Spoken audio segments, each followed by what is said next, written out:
Hello, beautiful soul! Welcome back to my channel. This is my channel from Japan, Kaban. Aries, tingnan natin ang iyong message from the full moon 2025, January. No? Marami tayong card. Isinapol ko na yan kasi wasting time. No? Para hindi na tayo magsayang. Okay, let's begin. Tingnan natin. Para sa'yo, Aries, this full moon advice is undying love. The love you have shared is eternal, regardless of the situation. Kung saan man ito is to your work, to your ambition, to your relationship, no? Andoon yun. And then also, we have the honor. Andito yung sitwasyon na maaring unti-unting babalik na. Yung, kumbaga, you are the king. Diba? Babae ka man o lalaki, andito na yung you are the king. And nandito na yung pagbabalik na iyong power this time sa nakikita ko dito. Nandito na yung iyong confidence, no? Maaring ibabalik mo na yung dating ikaw, ganyan. Magfo-focus ka na sa bagong ikaw, magfo-focus ka na sa goal mo, to make it balance sa nakita ko dito. And you will know your purpose this time. Andito na rin yung pagbabalik na iyong ego at kumbaga hindi mo siya ida-down. Ano yun? Kumbaga yun na nga lang natitira sa'yo, di ba? And then also, malalaman mo na at alam mo na yung main concern mo this time, no? Sa nakikita ko sa'yo. Yung mga decision making ka na nagagawin this time to balancing. Kumbaga nandun na rin yung hope, no? Sa nakita ko dito, pagsisimulang muli to focus sa mga bagay na interesado ka this time. Sa mga bagay na gusto mong magkaroon ng successful. Ganyan. Sa mga bagay, kumbaga dito na yung prosperity rin, di ba? Success. The path you are on will bring you success and prosperity. You just keep going. Lots of a little step take. You are long, ay anak. Yan, unti-unti, you're on the track. Malapit, ay ano ba yan anak? Malapit ka na, di ba? Ma-achieve mo na yung mga bagay na gusto mong mangyari sa buhay mo. Maaari magkakaroon ka na ng mga strategy or you need strategy na magkaroon ng step by step plan, di ba? To attack, to reach the next level of your life. Either to your love life, either sa pera mo, sa career mo, sa success mo this time, diba? Get the advice of someone who is already where you want to go. Yan, mas maganda rin na makadinig ka ng advice sa mga tao na nararanasan nila yung mga pinagdadaanan mo. Or kumaga, i-adapt mo yun o hindi, okay lang din. At least nakakuha ka ng idea, diba? Para magkaroon ka ng balancing or successful situation sa buhay mo. And syempre, there's a financial growth coming to fruition, abundance. Iba sa inyo, maaring kayo is nagtatrabaho outside, ganyan, o kaya din yung maaring kayo is meron kayo mga family business, mga kapatid mo, magulang mo man yan, is may mga sariling business, ganyan, no? O kaya may mga pinagkukuhanan ka doon, diba? Or karelasyon mo, gano'n, no? May mga sarili kayong siguro, may mga sarili kayong pinagkukuhanan ng stability nyo this time. May mga bagay talaga na nawawalan ka na ng interest, no? Maaring sa tao o sa mga bagay-bagay na handito rin si disloyalty. No, handito rin si disloyalty, maaari nagkakaroon ka ng mga nawawalan ka ng interest sa mga tao na disloyal o hindi nagiging totoo sa'yo, yung mga tao na cheat, no? Mga tao na mas gusto lang nila sarili nila, no? Kumbaga mas or vice versa tayo or vice versa tayo. And nandito rin yung mga unable to save, maaring may mga tao pa rin talaga na hindi sila willing mag-save. Yung mga baboy, 'di ba? Parang sige lang kain, 'di ba? Parang kahit madumi, alam nilang alam mo yung madumi kasi may corruption kasi tayo di ba? Ingat ka pa rin, no? Maaring may tao dito na hindi nagiging totoo sa'yo, sa nakita ko dito, or vice versa tayo. Yan, may mga tao na maaring nag-i-investigate or may mga tao na dadayain ka, ganyan. Mga tao na dishonest, ganyan. Tao na nababayaran o tao na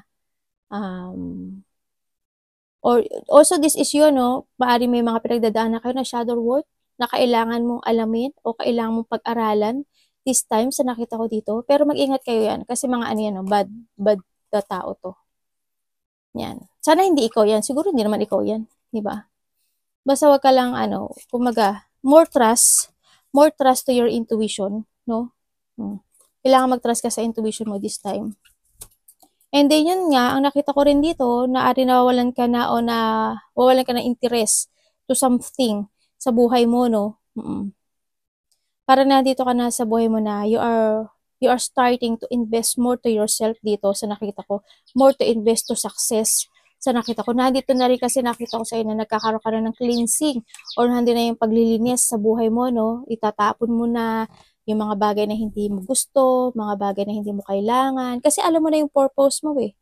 No? Kung bumabalik na unti-unti yung, or you need unti-unti yung sigla at lakas ng loob this time, di ba? Kumbaga nagbibigay ka na ng space para mapunuan nyo ng blessing na galing sa taas. Ganyan. Naki-cleansing ka na this time. And syempre, dito rin na may tao dito na magkakaroon ng open communication sa'yo. No? Maaring sa relationship mo or maybe to a work.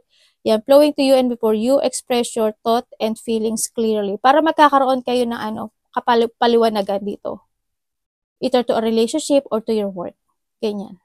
Parang kung this is a relationship, maaring magtatapos na, 'di ba? Maaring tapos na yung relationship na yun or magkakaroon ng pagkakaintindihan na ganito na lang ang ating sitwasyon, ganyan na lang. Para nandun na kasi sa sitwasyon.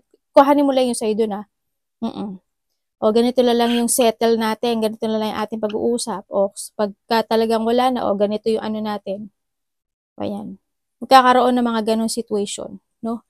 Andito na talaga yung si water, no? Kasi dito na yung maaring nagkakaroon sa inyo ng mga reflection from the past, ganyan, situation. Nandun kayo sa emotions, no? May mga emotions na nangyari sa buhay mo this time and you try to make it balance yung sitwasyon na yun para magkaroon ka ng successful this time. Magkakaroon ka na ngayon ng decision making, ganyan. Hindi kasi wala na interest actually, no? It's a cleansing. January talaga is a cleansing para sa'yo, no? Kasi nandito ka na talaga sa sitwasyon mo na you're trying to take care yourself na dito. Sa nakita ko dito. Andito na rin yung mga paglilipat, paglilipat ng work, paglilipat ng situation, paglilipat ng bahay, paglilinis, andyan na rin, no? Paglilinis ng mga sitwasyon. Anak, baba ka muna. Ay, tabo, mukhang no? Oh my God.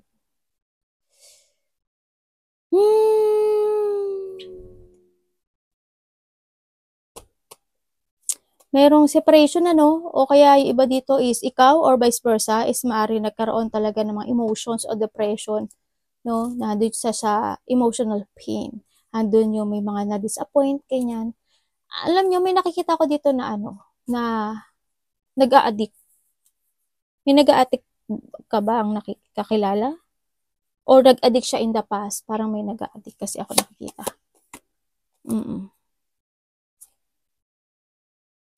Sana wala sa inyo. Baka karelasyon mo yun. Tingnan natin kay Aris.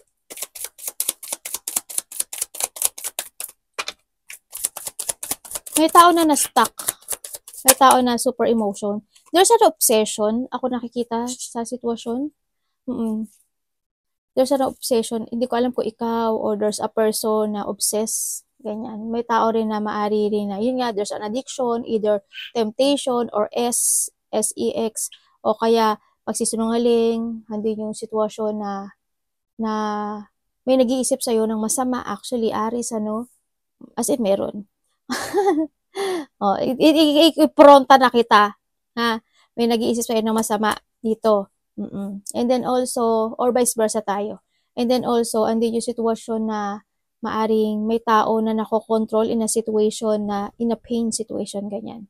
Andun yung nag-iisip siya na bakit ganun, bakit ganyan, ano nangyari, bakit kailangan ko na bang alisin, kailangan ko na bang i-withdraw, kailangan ko na bang mag-retire, sa relationship pa niyan o sa trabaho man yan. Andun yung may taong ganun ako nakikita dito.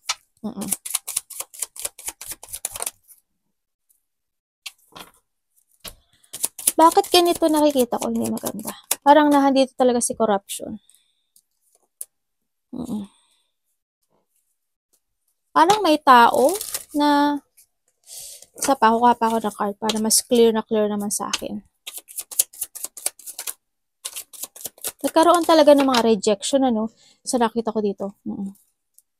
Okay, so nakita ko sa'yo and we have the Three of Pentacles. Ibig sabihin sa iba talaga is may third party. Teka lang, may pupo yung ano ko.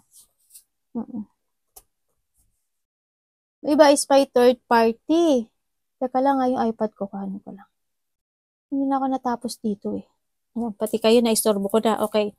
Okay, so nakita ko sa'yo dito is, yung iba sa inyo is may mga problema kayo sa money. No? May tao, or ikaw or vice versa, may tao na sa problema sa money, may tao na problema sa negosyo nila, sa pera. Yan, nagkakaroon ng dissatisfaction, no? Sa relationship man yan, sa pera man yan, o sa trabaho man yan, o negosyo, no? Sa nakita ko dito, handun din yung sitwasyon na maaring makakaramdam kayo ng pagka-boring, or as in, may tao rin ako kasi nakikita dito na manggagamit, no? Parang nahandito talaga si Kurap, si Baboy, tsaka si Kurap. Ayan, andyan siya. Nandito to. Ingat pa rin kayo, no? Sa nakita ko dito. Ayan, no? Maaari pinag-iisipan din kayo, oh. Harmful gossip at work. Telecommuting on the go. Yan, maingat kayo, no? May mga pag-uusap din ako nakikita dito na pinag-uusapan ka or vice versa tayo. Yes, nandito yung may tao dito ako nakikita na maaari may problema sa money. Andin yung tao na may nanggagamit. There's a corrupt. Ayan, mga baboy. Disloyalty person. And then, may tao dito na walang pakialam. May tao dito na very disloyal. As in, hindi totoo. Hindi totoong tao. Gagamitin niya lang yung tao. Nanggagamit lang siya ng tao. Kumaga, there's no heart, no? Walang puso itong tao na to sa nakikita ko dito. Ikaw or vice versa, ako nakikita. Parang nandun lang siya sa sitwasyon na related ang money na to. Parang nagkakaroon siya ng strategy. Parang hindi siya sa parang, ano ba to? Paglalaro, no? Sa nakita ko dito. I hope huwag kayo mapasok dito sa sitwasyon na to, no? May tao na hindi stable. May tao dito na they're not willing to accept a situation because iniwan siya sa ere. So, nakita ko dito. Handun yung as hindi siya stable. Para handun siya, nagkaroon talaga ng rejection. At andito siya sa sitwasyon na iniisip niya yung mga bagay na yung bakit. Anong ganyan, ganyan, ganon.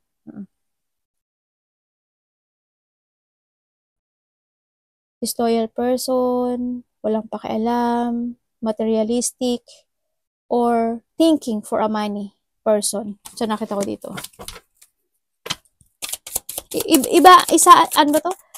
May tao kasing ang mahalaga lang sa kanya is money. Is yung kasiyahan niya.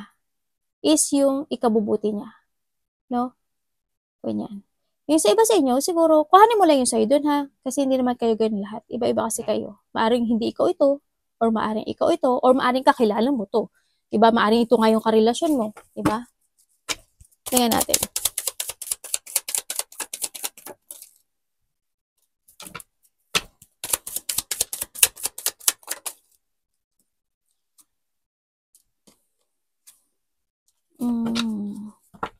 Okay. Ibig sabihin is may mga sitwasyon sa nakaraan na, ay, dami naman nere. We have the tower, oh. Ibig sabihin talaga, there's an ending, ano? Expect the unexpectation. Ako nakikita dito, oh my God. Okay. Okay, so nakita ko sa'yo dito is, kailangan mo ngayon ng mental clarity this time. This is a time to step up, no? It's time to create. Kailangan mo mag-focus ngayon. Focus and take it action to make it real lahat ng goal mo this time. No? Alam ko na marami kang wish, marami kang iniisip, ganyan. Pero kailangan mo dito ng excellent prospect or be grounded also, no? Sa nakita ko to, kailangan mo, alam mo yung layunin mo this time. Kasi we have the full, diba? Andito yung pagsisimulang muli. No? Start from a basic. You need to keep fighting. You are the survivor, Aries, or vice versa tayo. No? Kung ano yung mga sakit or painful situation na nangyari sa buhay mo, huwag ka dun mag-focus, no? Back to the zero. Ganyan. May mga nangyari talaga, no? Ako nangyari na nagkaroon ng mga deep wound. And this time, you need to focus talaga sa mga layunin mo this time. Kailangan you have a solid beginning na settling ng goals mo. Focus to your ambition. It's time to plan. kailangan mo nang magkaroon ng skill development or a healthy lifestyle this time sa nakikita ko dito. Kung may mga unhealthy lifestyle ka in the past, either to your money, to your career, to your love life, it's time to release. It's time to start a new beginning. Or zero yan, di ba? Yung parang pinanganak kang muli. Ganun, sa nakita ko dito. No? Huwag ka mag-focus sa mga disappointment, sadness, natapon, nasayang. Try to keep moving to reach your goal. It's time na kailangan mo dito ng balancing, abandoning the past or abandoning the old version of you, ganyan, abandoning your old decision, sistema, rules, ganyan. Transform is needed, no? Kung nakailangan, kung medyo dati is you are not good, halimbawa, you are not good, or you're in a bad situation, or bad relationship, or career, man yan, o trabaho, o you have a bad habit, diba? I-let go mo yun, no? Kasi it's time to, start a new beginning with the full. No? Keep fighting lang, keep fighting lang. May tao dito na nalulungkot. Parang kasi yung disappointment niya sa isang sitwasyon na may mga nangyaring failure, maani ikaw to or vice versa. Andun yung nagkakaroon ng regret, or I don't know if there's a loss of money or loss of stability or loss of of love, no? Parang ganun siya.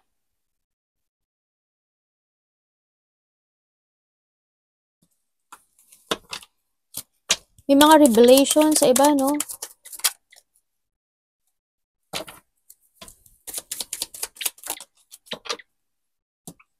The Judgment and the High Priestess. Okay, so nakita ko sa'yo dito. Okay, there's an offering. Parang may, okay. We have the devil, oh. Ibig sabihin na hindi,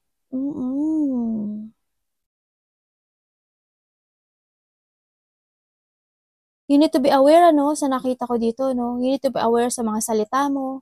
You need to be aware na makasakit. Hindi mo kailangan makipagtalo, or hindi mo kailangan, hindi mo kailangan makipagtalo sa isang sitwasyon, no? Sa nakita ko dito, if ever na meron man, no? Or vice versa tayo. And kailangan mo yun is transformation. Kailangan ngayon is, parang may apology ako nakikita. Hindi ko alam kung someone want ng apology or parang nag-iisip siya kung iti-text ka niya, tatawagan ka niya, para kausapin ka niya. Oo, dun sa dalawang yun, sa nakita ko dito. May tao na nag-iisip.